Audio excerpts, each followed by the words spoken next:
Hello everyone, welcome to our YouTube channel Shiksha Alliance. Today we are going to start our daily current affairs session in which we will cover important news from several newspapers, PIB and various government sources. So let's begin our session. Our first topic is official recognition of E sport. तो जो official recognition की बात कही गई ई sport के, इसके बारे में हम समझेंगे।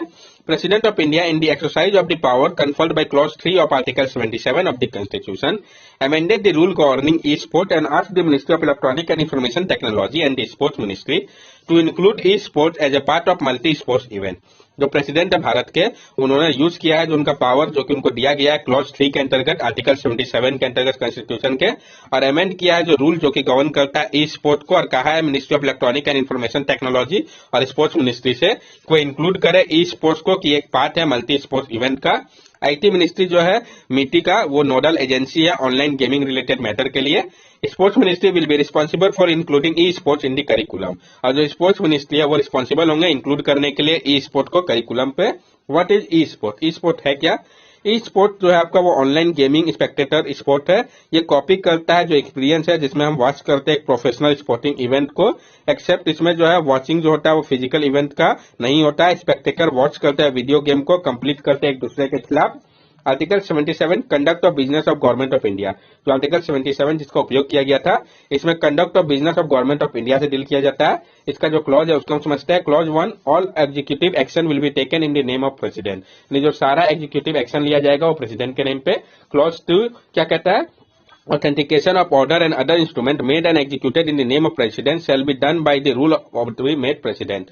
जो ऑथेंटिकेशन ऑफ ऑर्डर है वह अदर इंस्ट्रूमेंट है जो कि किया जाएगा नेम में प्रेसिडेंट के, वो रूल मैंडेट किया जाएगा प्रेसिडेंट के द्वारा। क्लॉज 3 क्या कहता है? जो प्रेसिडेंट है वो रूल बनाएंगे मोर कन्वीनियंट ट्रांजैक्शन के लिए बिजनेस का गवर्नमेंट ऑफ इंडिया के लिए, और जो एलोकेशन होगा मिनिस्ट्री के लिए स्टेट बिजनेस का वो करेंगे।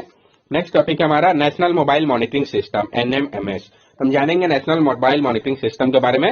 Recently digital capturing the attendance of worker employed under the Mahatma Gandhi national rural employment act through NMMS has been made universal by the centre. अभी हाल ही में जो डिजिटल कैप्चर करने की बात कही गई थी अटेंडेंस को वर्कर का जिनको एम्प्लॉय किया गया है Mahatma Gandhi national rural employment guarantee scheme MNREGA के अंतर्गत, नेशनल मोबाइल मॉनिटरिंग सिस्टम के माध्यम से उसको यूनिवर्सल कर दिया गया है सेंटर के द्वारा।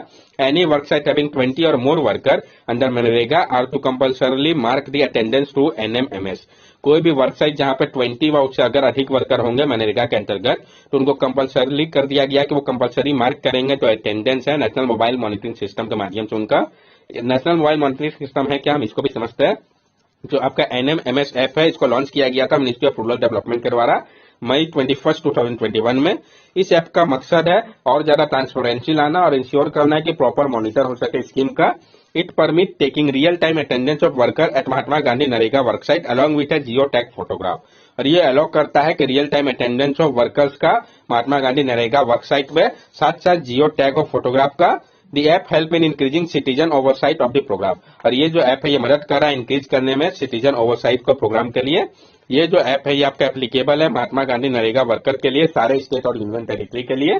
नेक्स्ट टॉपिक है हमारा EHRMS electronic human resource management system 2.0 portal. तो हम जानेंगे आपका electronic human resource management system 2.0 portal या EHRMS के बारे में। Government department of personal and training launch revamp probability portal and EHRMS 2.0। जो government department of personal and training है उन्होंने लॉन्च किया है रिवैम्प प्रोबेबिलिटी पोर्टल और EHRMS 2.0 पोर्टल को सेंट्रल गवर्नमेंट के एम्प्लॉय के लिए। इसके पहले क्या था, एम्प्लॉय जो थे वो अवेल कर पाते थे लिमिटेड ह्यूमन रिसोर्स सर्विस को और वो कनेक्टेड नहीं थे अदर HR एप्लीकेशन से, लेकिन रिवैम्प पोर्टल की मदद से एम्प्लॉय जो है अब end to end HR service का बेनिफिट ले पाएंगे। इससे क्या होगा, समय बचेगा, मनी बचेगा मैनेज करने में ह्यूमन रिसोर्स को सेंट्रल गवर्नमेंट का। एडिशनल इन्फॉर्मेशन जो इससे रिलेटेड है, तो प्रोबेबिलिटी मतलब होता है क्या, पहले तो हम इसको समझते हैं। इसका मतलब होता है जो क्वालिटी है स्ट्रॉन्ग मॉरल प्रिंसिपल ऑनेस्टी और डिसेंसी का, उसी को प्रोबेबिलिटी कहते हैं। डिफरेंस क्या है फिर इंटीग्रिटी और प्रोबेबिलिटी के बीच में? Integrity implies trustworthiness and incorruptibility to a degree that one is incapable of being false to a trust responsibility और pledge. Probability implies tried and proven honesty और इंटीग्रिटी। जो इंटीग्रिटी है ये इंप्लाई करता है ट्रस्टवर्थीनेस को और इनकरप्टिबिलिटी को, जो कि इनकेपेबल होता है फॉल्स या ट्रस्ट से, रिस्पॉन्सिबिलिटी या प्लेस से, जबकि प्रोबेबिलिटी इंप्लाई करता है ट्राइड और प्रूवन ऑनेस्टी या इंटीग्रिटी को। ये आप देख सकते हैं जो EHRMS का स्टेज है, इसमें 5 स्टेज है इनरोलमेंट का। क्या क्या? तो यूजर जो है सबसे पहले फिल करेंगे स्टेट ऑनबोर्डिंग रिक्वेस्ट को पोर्टल की मदद से। उसके बाद रिक्वेस्ट जो है वेरीफाई किया जाएगा एप्लीकेशन एडमिनिस्ट्रेशन के द्वारा। सेकंड क्या है, यूजर को टोकन नंबर दिया जाएगा, रजिस्टर मोबाइल नंबर जो है। उसके बाद थर्ड स्टेप क्या है, रजिस्ट्रेशन स्टेट एडमिनिस्टर जो है वो क्रिएट किया जाएगा। फोर्थ में स्टेट जो है वो लॉगिन कर सकेंगे EHRMS में स्टेट एडमिनिस्ट्रेशन और कस्टमाइज कर सकेंगे EHRMS को अपने स्टेट के अनुसार। और फिफ्थ लास्ट स्टेज में यूजर जो है वो मेंबर बन जाएंगे EHRMS के। नेक्स्ट टॉपिक है हमारा bimetallic anti tumour agent can help manage platinum resistance cancer. जो आपका बायोमेटेलिक एंटी ट्यूमर एजेंट है वो मदद कर सकता है मैनेज करने में प्लेटिनम रेजिस्टेंस कैंसर को। तो जानेंगे हम इसके बारे में, फिर ये जो न्यू एजेंट है इसको भी समझेंगे। A newly found bimetallic highly protein anti-tumor agent that inhibit new blood vessel developed anti-angiogenic can help treat cancer case that become resistant to platinum drug commonly used for tackling the disease।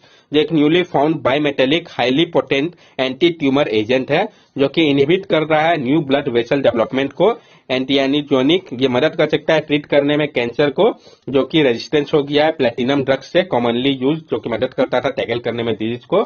बहुत सारा platinum based anti cancer drugs है जैसे कि cisplatin हो गया, कार्बोप्लेटिन हो गया, ऑक्सैलिप्लेटिन हो गया, नेडाप्लेटिन हो गया और आइबोप्लेटिन हो गया। ये सारे फ्रंट लाइन ट्रीटमेंट है जिसका उपयोग किया जाता है वेरियस कैंसर पे। अनफॉर्चुनेटली द एक्वायर्ड और intrinsic resistance significantly limit the use of platinum based treatment. लेकिन दुर्भाग्य की बात क्या है कि जो एक्वायर्ड या इंट्रिंसिक रेजिस्टेंस हो गया है इसने सिग्निफिकेंटली लिमिट कर दिया है उपयोग को प्लेटिनम बेस्ड ट्रीटमेंट का। तो ये जो न्यू एजेंट है इसके बारे में हम समझते हैं। Scientists from Agarkar Research Institute ARI Pune and Autonomous Institute of Department of Science and Technology have discovered a ruthenium fluorescence bimetallic agent that show a highly potent anti-tumor effect in platinum resistant cancer। तो scientist आपके अग्रकर researcher institute ARI Pune के, जो कि एक autonomous institute है department of science and technology का, उन्होंने discover किया है एक रुथेनियम फेरोसेंस बायोमेटेलिक एजेंट को जो कि दर्शा रहा है highly potent anti tumour effect के लिए प्लेटिनम रेजिस्टेंस कैंसर के ऊपर। The study published in the journal ACS Publication and Translation Science showed the potential therapeutic implication of ruthenium fluorescence bimetallic agent to manage platinum resistant cancer। और जो study जिसको तो publish किया गया था journal ACS publication और translation science में, ये दर्शाता है जो पोटेंशियल थेरेपेटिक इम्प्लीकेशन है रुथेनियम फ्लोरेसेंस बायोमेटेलिक एजेंट का मैनेज करने में प्लेटिनम रेजिस्टेंस कैंसर को। They showed that ruthenium fluorescence hybrid bind the nucleophilic biomolecules and produce reactive oxygen species which cause mitochondrial dysfunction and induce stress on the endoplasmic reticulum of cell leading to polypolymerase mediated cell death। इसमें दर्शाया गया है, image के माध्यम से भी हम समझेंगे कि जो आपका रुथेनियम फ्लोरेसेंस हाइब्रिड है ये बाइंड करता है आपका न्यूक्लियोफिलिक बायोमोलिक्यूल से और प्रोड्यूस करता है रिएक्टिव ऑक्सीजन स्पीसीज को, जिसके कारण माइटोकॉन्ड्रियल डिसफंक्शन होता है। ये स्ट्रेस डालता है एंडोप्लाज्मिक रेटिकुलम के ऊपर सेल का, जिसके कारण पॉलीपॉलीमरेज मेडिएटेड सेल का डेथ हो जाता है। ये आप यहाँ पे देख सकते हैं, ये आपका इम्यून सिस्टम है, ये आपका मेटल ड्रग्स है, ये आपका कैंसर सेल है, ये एंटी कैंसर एक्टिविटी किस तरीके से काम कर रहा है। नेक्स्ट टॉपिक है हमारा प्रोजेक्ट आइकारस। तो जो प्रोजेक्ट आइकारस है हम इसके बारे में हम जानेंगे। Recently, US government has asked for further research on the controversial idea of solar geoengineering, similar to one seen in science fiction work such as Neil Stephenson novel Terminal Shocks। अभी हाल ही में यूएस गवर्नमेंट ने बोला है further research को लेके controversial जो उनका आइडिया है सोलर जियो इंजीनियरिंग का, वो सिमिलर है जैसा कि देखा गया था साइंस फिक्शन वर्क में नील स्टेफनसन के नोबल टर्मिनल शॉक में। It involves shooting reflective particle into the stratosphere to deflect the rays of sun and strongly bring down territorial temperature। इसमें क्या किया जाता है, शूट किया जाता है रिफ्लेक्टिव पार्टिकल्स को स्ट्रेटोस्फीयर पे, ये डिफ्लेक्ट कर देता है रेज को सन का, जो मदद करता है टेरिटोरियल टेम्परेचर को कम करने पे। However, last time in 1991, the eruption of Mount Pinatubo, Philippines brought about a volcanic winter with global temperature cooling by 0.4 degrees Celsius, leading to issue of food scarcity। लेकिन लास्ट बार 1991 के समय में क्या हुआ था, जो इरप्शन हुआ था आपका माउंट पिनेटुबो से फिलीपींस के, इसके कारण वॉल्केनिक विंटर आया था, जिसके कारण जो ग्लोबल टेम्परेचर था वो आपका 0.4 डिग्री सेल्सियस तक गिर गया था, जिसके कारण फूड की स्कैर्सिटी का सामना करना पड़ा था। What is solar Jio engineering? ये सोलर जियो इंजीनियरिंग है क्या? Solar geoengineering involves spraying substance into the atmosphere that form reflective aerosol and bounce sunlight back into space। Solar geoengineering जो है इसमें स्प्रे किया जाता है सब्सटेंस को एटमॉस्फेयर पे, जो कि रिफ्लेक्टिव एरोसोल होता है। ये सनलाइट को बाउंस बैक कर देता है स्पेस में, जिस कारण क्या वो नीचे अर्थ तक आता नहीं है, इस कारण टेम्परेचर राइज नहीं होता है। This could stop global temperature from increasing, but temperature locally or regionally might continue to increase over the following few years, new research show। ये इसके कारण क्या होता है, जो ग्लोबल टेम्परेचर है वो नहीं बढ़ता है, लेकिन जो टेम्परेचर है लोकल और रीजनली क्या होता है उसमें इंक्रीज देखा जा सकता है कुछ सालों तक, नया रिसर्च ये बता रहा है। The wider consequences of solar geoengineering are still poorly understood, making it a potentially risky approach to tackle global warming। और जो वाइडर कंसिक्वेंस है सोलर जियो इंजीनियरिंग का, ये अभी भी अच्छे तरीके से नहीं समझा गया है, जो कि इसको पोटेंशियली रिस्की अप्रोच बनाता है टैकल करने के लिए ग्लोबल वार्मिंग को, क्योंकि हो सकता है इसका परिणाम और ज्यादा खराब निकले। और एक बात जो हमें समझना होगा, तो हमें कंफ्यूज नहीं होना है जो सिमिलर प्रोजेक्ट है आपका न्यूक्लियर फ्यूजन को लेके।